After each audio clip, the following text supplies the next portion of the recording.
বলে তুই তো মুসলমান, একদিন একদিন তো বেহেশতে যাবি, জান্নাতে যাবি, অত কষ্ট করার দরকার কি? কিন্তু আল্লাহর পক্ষ থেকে আমাদেরকে কিছু কষ্ট চাপিয়ে দেওয়া হয়েছে। কি কি কাজ করলে আল্লাহ তাআলা খুশি হন আর কি কি কাজ করলে অখুশি হন। এক নম্বর, আল্লাহ তাআলার সন্তুষ্টির বিষয়গুলি জানা, আল্লাহ তাআলার অসন্তুষ্টির বিষয়গুলো জানা। আল্লাহ তাআলার সন্তুষ্টির বিষয়গুলো জানতে হবে, আল্লাহ তাআলার অসন্তুষ্টির বিষয়গুলো জানতে হবে। কি কি কাজে আল্লাহ তাআলা খুশি হন আর কি কি কাজে আল্লাহ তাআলা অখুশি হন, এগুলো জানার নাম হলো ইলমে দ্বীন অর্জন করা। কি কি কাজ করলে আল্লাহ খুশি হন, কি কি কাজ করলে আল্লাহ তাআলা অখুশি হন। আমাদের নফস আমাদেরকে এই বিষয়গুলো থেকে দূরে রাখতে চায়, বলে যে অত জেনে লাভ কি, যত জানবি তত মানতে হবে, জানলে মানা লাগবে, অত জানার দরকার নেই। নফস আমাদেরকে জানা থেকে ফিরায়, অথচ জানা হলো অর্ধেক ইসলাম আর মানা হলো আর অর্ধেক। ইসলাম যদি দুই ভাগে ভাগ করা হয়, এক ভাগ হলো ইলম অর্জন করা আর এক ভাগ হলো আমল করা। আপনি ইসলামের অর্ধেকই তো হারিয়ে ফেলেছেন যদি ইসলাম না জানেন। ইসলাম 5 ভাগে বিভক্ত, ইসলামের বিভাগ 5টা।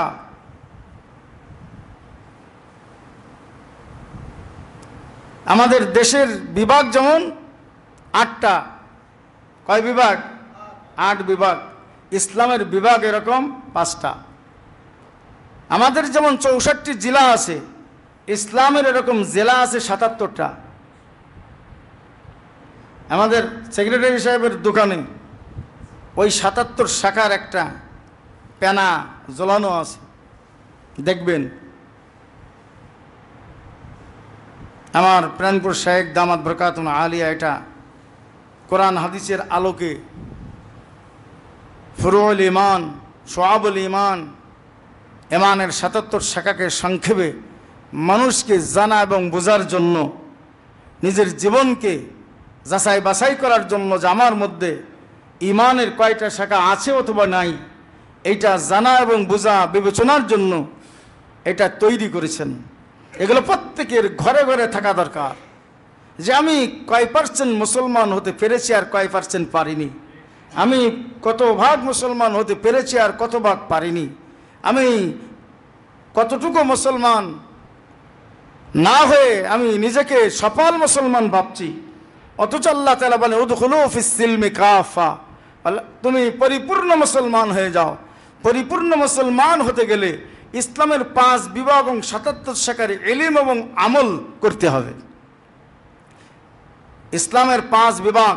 1 নম্বর ঈমান আকীদা, কিছু বিশ্বাস, 9 প্রকারের বিশ্বাস। এরপরে ইবাদত, নামাজ, রোজা, হজ, যাকাত ইত্যাদি ইবাদত, কোরআন তেলাওয়াত, জিকির আজকার, দাওয়াত, তালিম, জিহাদ, এগুলো ইবাদত। এরপরে মুআমালাত, অর্থনীতি, অর্থনীতি কোন পথে আয় করা বৈধ, কোন পথে আয় করা অবৈধ, কোথায় কোথায় খরচ করা বৈধ, কোথায় কোথায় খরচ করা অবৈধ, মানুষের সঙ্গে বিভিন্ন লেনদেন, ব্যবসা, বিয়ে শাদী, এ সব কিছু হলো মুআমালাতের অধ্যায়। এরপরে মুআশারাত, আচার ব্যবহার, আমার মা বাপের সাথে কেমন আচরণ হবে, আমার মুরব্বিয়ানে কেরামের সঙ্গে কেমন আচরণ হবে, আমার স্ত্রীর সঙ্গে আমার কেমন আচরণ হবে, মহিলাদের জন্য তার স্বামীর সঙ্গে কেমন আচরণ হবে, ভাই বোনের সঙ্গে কেমন আচরণ হবে, পড়শির সঙ্গে কেমন আচরণ হবে, আমার আত্মীয় স্বজনের সঙ্গে কেমন আচরণ হবে, দুনিয়ার সকল মুসলমানের সঙ্গে আমার কেমন আচরণ হবে, দুনিয়ার সকল মানুষের সঙ্গে আমার কেমন আচরণ হবে, কোন মানুষের সঙ্গে আমার আচার ব্যবহার কেমন হতে হবে, কোন মাখলুক সৃষ্টির সঙ্গে আমার কেমন আচার ব্যবহার হতে হবে, এ সব কিছু ইসলামের 5 বিভাগের একটি বিভাগ, আচার ব্যবহার শিক্ষা করা। 5 নম্বর আখলাকিয়াত, গুনামুক্ত জিন্দেগি গঠন করা। এটা ইসলামের 5 বিভাগের অন্যতম একটি বিভাগ। গুনাহ থেকে বেঁচে থাকা, পাপ থেকে বেঁচে থাকা, কি কি বিষয় পাপ, কি কি বিষয় অন্যায়, এগুলির ইলম জানা এবং সেই পাপ থেকে নিজেকে বাঁচিয়ে রাখতে সচেষ্ট হওয়া, পাপ থেকে বেঁচে থাকার যোগ্যতা, কৌশল, শিক্ষা লাভ করা, অর্জন করা, এটা ইসলামের 5 বিভাগের অন্যতম একটি বিভাগ। এই প্রত্যেকটা বিভাগে আবার অনেকগুলো জেলা আছে, অর্থাৎ শাখা আছে।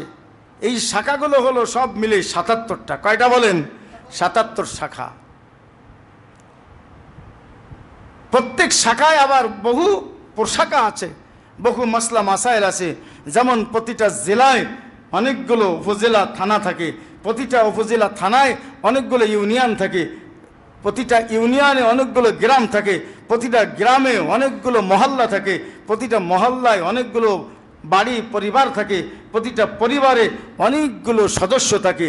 সব মিলিয়ে যেমন একটা দেশ, ইসলামে অনেকগুলো এইরকম বিভাগ, জেলা, উপজেলা, থানা, ইউনিয়ন, গ্রাম, পাড়া, মহল্লা, পরিবার সদস্যের মতো অসংখ্য মাসলা মাসাইল আছে, যেগুলো জানা ইসলামের অন্যতম একটি গুরুত্বপূর্ণ অধ্যায়।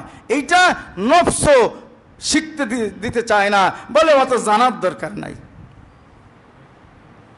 নফসের সঙ্গে 1 নম্বর যুদ্ধ হবে, আমাকে জানতেই হবে, ইলম শিখতেই হবে। তলাবুল ইলমি ফরিদাতুন আলা কুল্লি মুসলিমিন, প্রত্যেক মুসলিম নরনারীর উপরে ইলমে দ্বীন অর্জন করা ফরজ। কেউ যদি কষ্ট করে ইলম শিখেই ফেলে, নফসের সাথে যুদ্ধ করে, নফসে আবার বাধা দেয়, যাক ইলম শিখেছো, অত আমল করার দরকার নাই, আমল থেকে ফেরায়। নফস 2 নম্বরে কি বাধা দেয়? ইলম অর্জন করেছে ঠিক আছে, আমল থেকে ফেরায়। এবার ইলম অর্জন করলেই হবে না, আমল করতে হবে। ইলম শিক্ষা যেমন ইসলামের অর্ধেক, আমল করে এরকম ইসলামের অর্ধেক। নফস আমাদেরকে 1 নম্বর ইলম থেকে ফেরায়, নফস 2 নম্বর ইলম হয়তো অর্জন করেছেন, 2 নম্বর আমাদেরকে বাধা দেয় হলো আমল করতে। তো নফসের সঙ্গে যুদ্ধ করে আমল করেই যাওয়া। নফস 3 নম্বর বাধা দেয়, আমল করে ঠিক, কিন্তু কিছুদিন করে আবার ছেড়ে দেয়। দেখবেন হঠাৎ করে মনের মধ্যে আসে, আমি আর তাকবীরুল্লাহ ছাড়বো না, আমি অমুক আমলটা আর ছাড়বো না, অমুক ইবাদত আর ছাড়বো না, তাহাজ্জুদ আর ছাড়বো না, তেলাওয়াত ছাড়বো না, কোরআন শিক্ষা ছাড়বো না, কোরআন শিক্ষা, কোরআন পড়া আমি ছাড়বো না, কোরআনের অর্থ বোঝা, কোরআনের তাফসীর বোঝা ছাড়বো না। কয়েকদিন করে আবার অলসতা দেখা দেয়। এটা নফসের কাজ। এটা কার কাজ?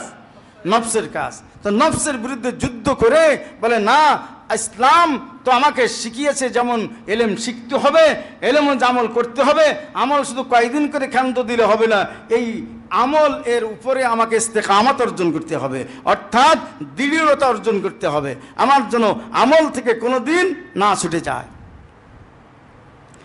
দেখবেন কখনো কখনো আমল করতে খুব ভালো লাগে, কখনো কোনো আমল করতে ভালো লাগে না। এরকম অবস্থা আপনাদের হয় কিনা? হয়।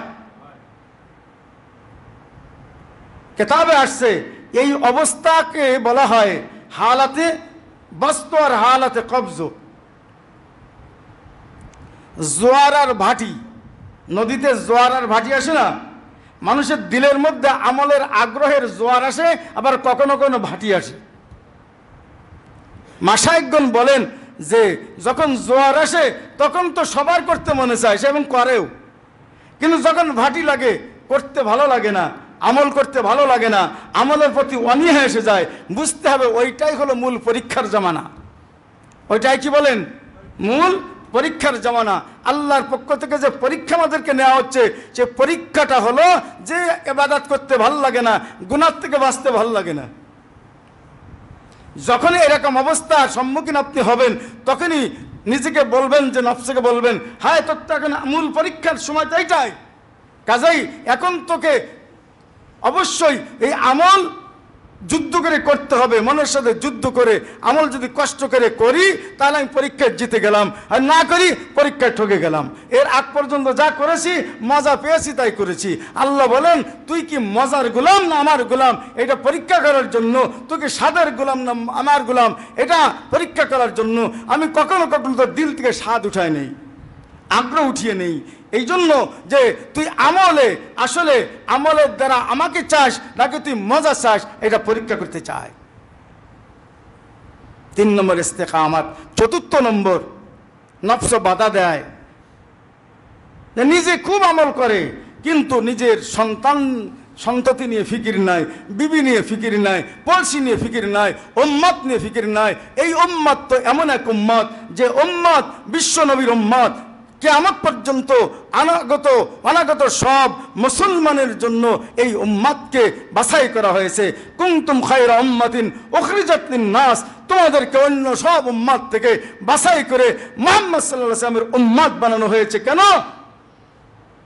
উদ্দেশ্য, কুনতুম খায়রা উম্মাতিন উখরিজাত লিন-নাস তা'মুরুনা বিল মা'রুফ, মানুষকে তোমরা সৎ কাজ আদেশ দিবে, ওয়া তানহাউনা আনিল মুনকার, অসৎ কাজে মানুষকে নিষেধ করবে। সৎ কাজে আদেশ করার জন্য, অসৎ কাজে নিষেধ করার জন্য। অসৎ কাজের নিষেধ আবার 3 প্রকার। আল্লাহ রাসূল বলেন মার রাআ মিনকুম মুনকারান ফালিয়ুগাইয়িরহু বিয়াদি ফাইন লাম ইয়াস্তাতি ফাবিলিসানিহি ফাইন লাম ইয়াস্তাতি ফাবিকলবিহি ওয়া যালিকা আদআফুল ঈমান। তোমাদের মধ্যে যদি কেউ কোনো অন্যায় হইতে থাকে তাহলে যেন সে ওই অন্যায়কে শক্তি দিয়ে প্রতিহত করে। যদি আমার শক্তি থাকে অন্যায় দূর করার জন্য আমাকে শক্তি প্রয়োগ করতে হবে। যদি আমার পরিবারে এই অন্যায় চলতে থাকে, আমি গার্ডিয়ান, আমার দায়িত্ব এই অন্যায় আমার শক্তি খাটিয়ে অন্যায় দূর করা। আমার প্রতিবেশীর মধ্যে কোনো অন্যায় চলছে, উচ্চবাচ্য হচ্ছে, গানের আওয়াজ চলছে, এলাকার সর্বসাধারণের উচিত হলো যে এই যে শব্দ দূষণ করছে, গান নিজে শুনে যেমন পাপি হচ্ছে অন্যদেরকে শুনিয়েও চায় সে, আবার অন্যদেরকে পাপি বানাচ্ছে। এই পরিবেশ দূষণ থেকে তাদেরকে নিবৃত করার জন্য, তাদেরকে নিষেধ করার জন্য আমাকে শক্তি প্রয়োগ করতে হবে। সমাজে যদি অন্যায় চলে, প্রকাশ্যে চলে, প্রকাশ্য অন্যায়, আমাকে শক্তি দিয়ে এগুলো মূলোৎপাটন করা, এটা আমার দায়িত্ব।